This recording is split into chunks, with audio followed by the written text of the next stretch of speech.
మనకి మొక్కజొన్నలో ఆశించే ప్రధాన తెగుల్లో ఏంటంటే ఎండు తెగులు అనేది ప్రధానమైన సమస్య అన్నమాట.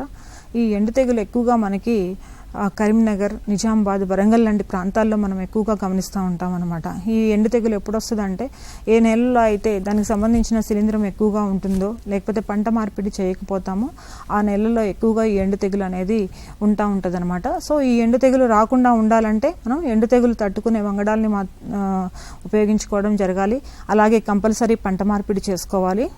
ఎక్కడైతే మనకి ఎండు తెగులు సమస్య ఉందో అలాంటి పొలంలో మనం ట్రైకోడర్మా విరిడేని పశువుల ఎరువుతో కలిపి మనం కొన్ని రోజులు దాన్ని వృద్ధి చేసి పశువుల ఎరువులో పొలంలో కనుక చల్లుకున్నట్లయితే దాంతో కూడా మనం ఆ శిలీంధ్రాన్ని తగ్గించుకోవచ్చు.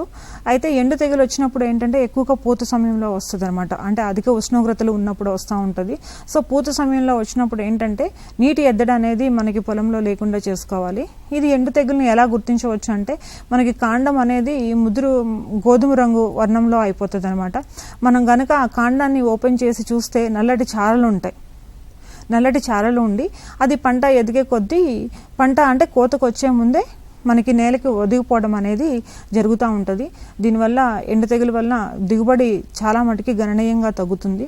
కాబట్టి ఎండు తెగులు రాకుండా ఉండే వంగడాన్ని మనం ఉపయోగించుకోవడం, అలాగే పంట మార్పిడి చేసుకోవడం, తర్వాత ఈ ట్రైకోడర్మా విరిడిని మనం పశువుల పెండలో వృద్ధి చేసి పొలంలో చన్నుకోవడం వంటివి చేస్తే ఈ ఎండు తెగుల్ని నివారించుకోవచ్చు.